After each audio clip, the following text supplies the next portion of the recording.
If I had to start a construction cleaning company all over again today, 0 customers, 0 general contractor relationships, no jobs lined up, this is exactly what I would do to get my first construction cleaning job.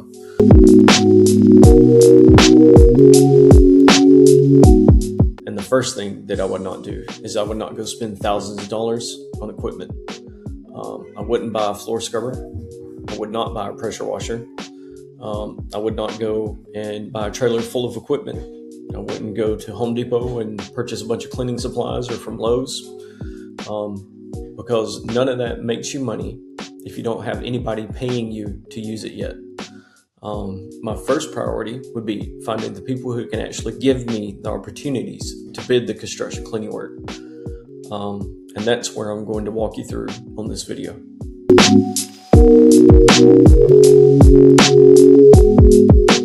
The first thing you got to do is understand who your customer actually is.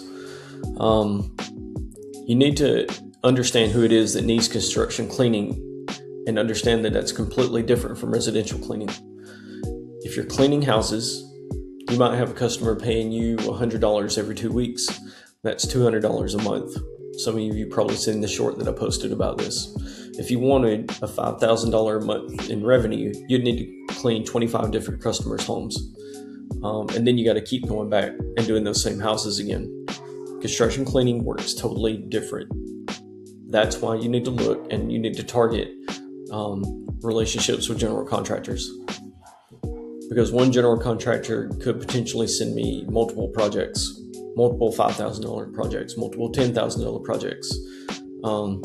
And maybe your first one, your opportunity is going to be small, but then they send another and then another.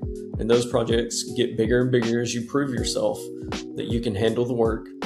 And that's where, like I've said before, your mindset sort of shifts. You're not trying to find hundreds of people who need things cleaned. You're much smaller. You can grow over time and get in with a lot more clients and a lot more general contractors. But right now you're trying to build relationships with companies that are going to consistently be building things that need to be cleaned.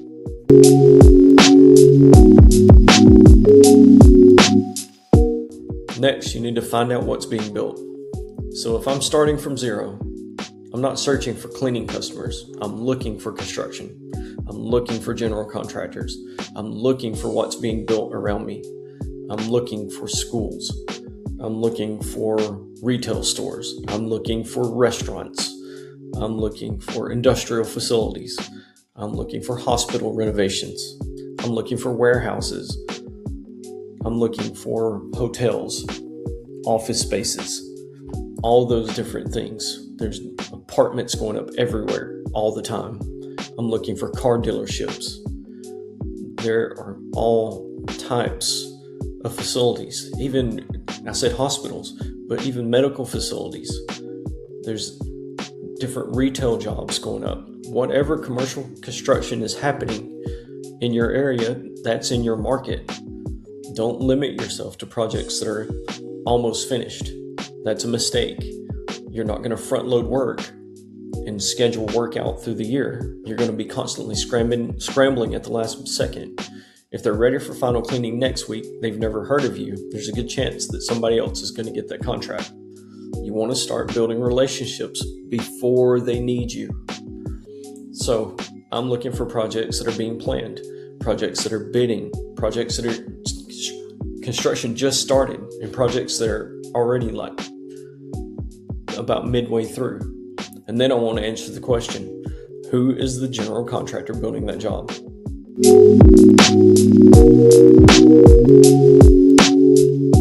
Next, you want to find the general contractor. Once you start paying attention, you'll realize there's general contractors everywhere. You can find them through Google. You can find them through commercial construction projects happening in your area. Most general contractors are going to put a sign out in front of their project because they're proud of it and they want to get more work. So they want to let everybody know who they are. So look at the signs. You can look at company websites, find general contractors' websites, see what they're building and where. Some of them do a really good job. There's other platforms. There's bid platforms. There's plan rooms. You can network with other subcontractors. There's a lot of different ways to find work and jobs. Here's where everybody messes it up. They find a general contractor and immediately start trying to sell cleaning. Slow it down. The first thing you need to do is much simpler than trying to sell them. What do you want the general contractor to know? You want them to know who you are. You want them to know what you do.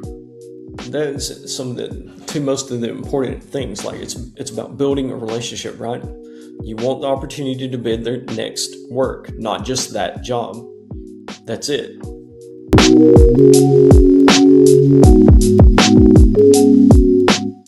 Next, you got to find the right person. Now you found a BCDE construction company. Who do you call? Sending an email to some random company inbox and hoping that somebody forwards it isn't much good. It's not going to help you. Inside a general contractor, there's several people that you need to understand, and you need to understand their roles. You got estimators and pre-con people, pre-construction. They're all on the front end. These are extremely important because they deal with projects before they're actually awarded and while they're being bid. Then you've got project managers. They're managing the project. Very important people for you. They're managing the actual subcontracts, the subcontractors. They're over the superintendent to make sure everything's going well. They handle the money. And you've got superintendents. The superintendents are running things on the job. They're dealing with the schedule. They're dealing with subcontractors, what's happening on the job site every day, getting the project finished. All three are very valuable relationships, especially as your company grows. When you're trying to get opportunities to bid, you need to find out who handles that process.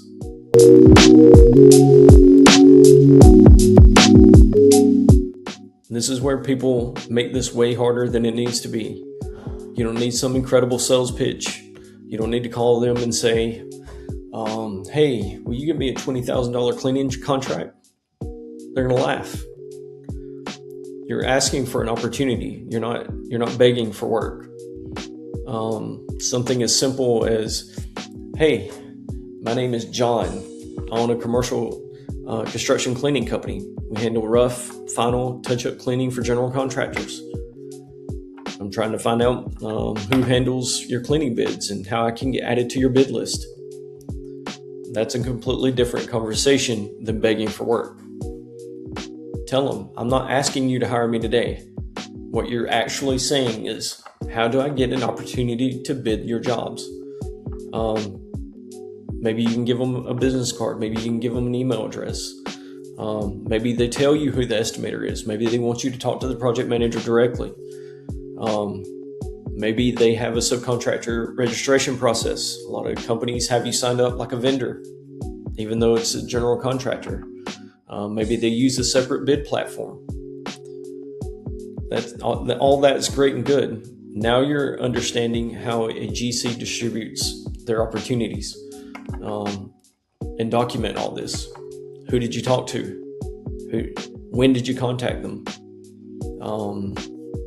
What was said? What did they tell you during the phone call? Who should you follow up with? When should you follow up with them? Because building relationships isn't something that you do one afternoon. It's not one phone call. You got to work at the relationship.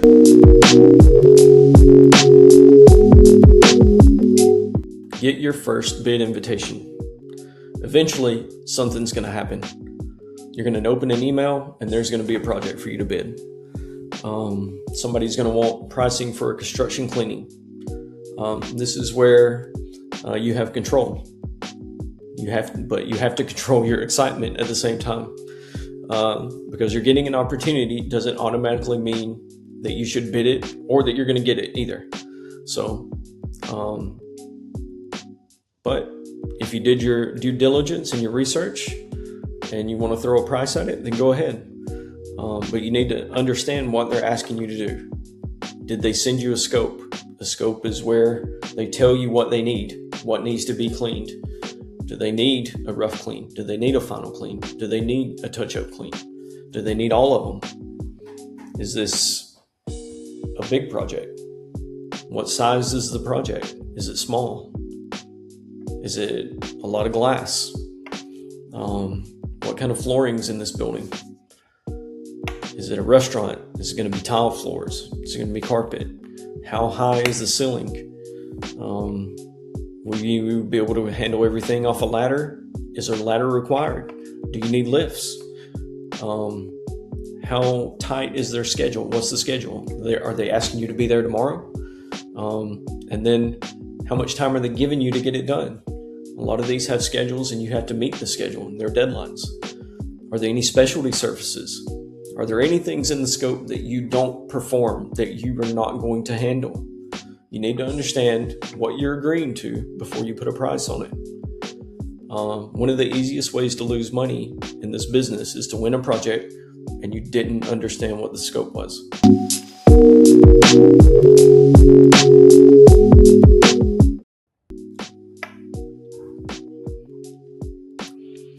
Don't just bid to win.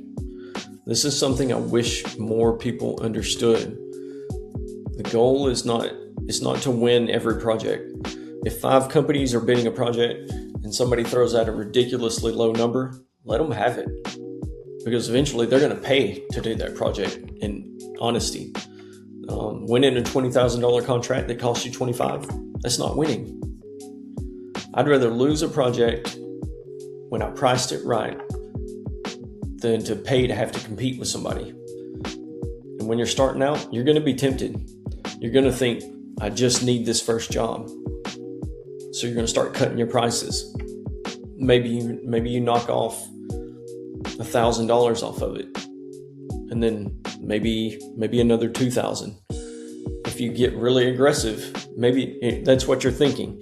If I get really aggressive, maybe they'll give it to me. You have to be careful. If you're not doing this by yourself, in most construction cleaning projects, you're not going to do on your own. You have to cover payroll. You have payroll taxes. You have insurance requirements, workers' comp. There's all sorts of things. But we hadn't even touched supplies. Do you need equipment? On your first job, did you go out and get a huge job? Were you able to get a big contract? Like, are you going to need a lift? Does it require fuel? Are you accounting for your overhead? And hopefully some profit, right? You can't make those things disappear because you really want the job. There's going to be requirements that you got to fulfill.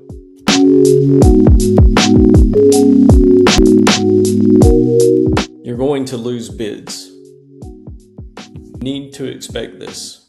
You're not going to get in touch with 1 or 2 general contractors. You're going to submit a bid and then suddenly you're going to thrive, right? That's a dream. It doesn't happen. You may need to submit several bids before you win one. It's normal. When you lose, don't disappear. Follow up. Say, hey, why did I lose this job? Thank them, obviously, for giving you the opportunity to bid it, and tell them you still want to pursue work. Ask where your number landed. There's nothing wrong with that. Say, hey, how was I off by a lot? Was I high? Was I close? You already do work with this company that you guys selected?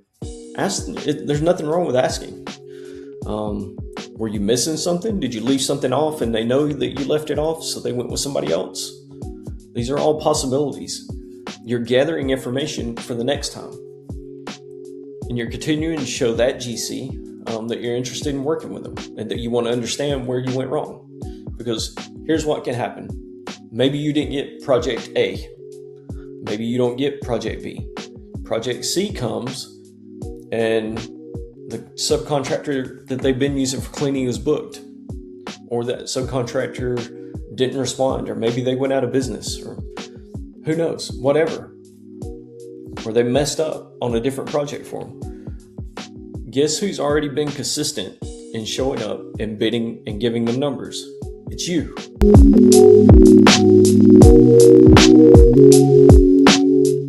Congratulations, you finally won the first one. Now let's say you finally get the call. We want to move forward with you. This is where the real work starts. You did the upfront work, you got the job.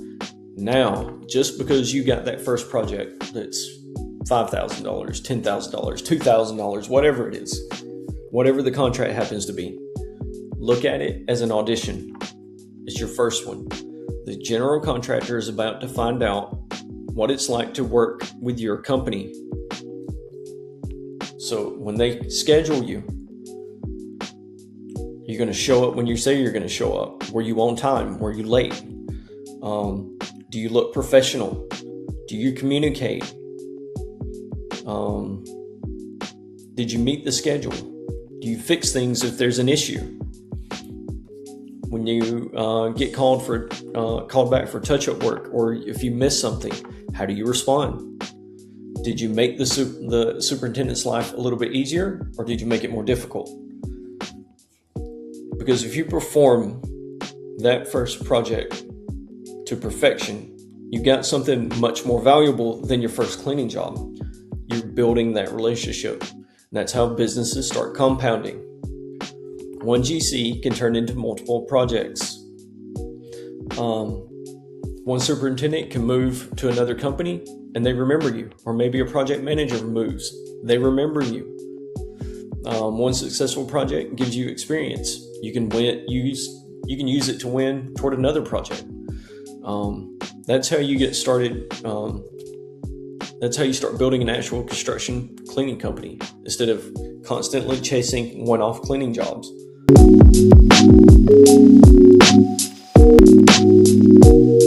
Here's the big picture. If I had to start over tomorrow, here's what I'm doing. I'm finding commercial construction that's happening in my market. I'm identifying who's building those projects. I'm finding the right people inside those general contractors' offices. And then I'm going to introduce my company. I'm going to get added to their bidders list. I'm going to consistently bid all their jobs, and I'm going to follow up. I'm going to maintain professionalism throughout the whole phase. And when somebody finally gives me the opportunity, I'm going to perform it like I want the next 50 projects that they have, not just that one. Notice what I didn't tell you to do. I didn't tell you to go spend $20,000 on equipment. I didn't tell you to go get some giant office. I'm not going to tell you that you need to go and try and hire 30 employees. You need to get the opportunities first. Build the business as the work requires it. Don't get ahead of yourself. Coming up, guys, in my next video, let's say you just did everything that I talked about. A general contractor finally sends you a project. You've got the plans, you've got the scope, and they're waiting for your number. Now comes probably one of the most important questions in this entire business, and questions that I get asked all the time. How much do you charge? Because construction pricing construction cleaning is not as simple as taking the square footage and multiplying it by some number that you found on Google or ChatGPT. You've got to understand the labor, the scope, the equipment, the glass, the flooring, the schedule, the payroll, the overhead, and your profit. That's what we're getting into next. So if you're serious about starting to grow a construction cleaning company, make sure you like and subscribe.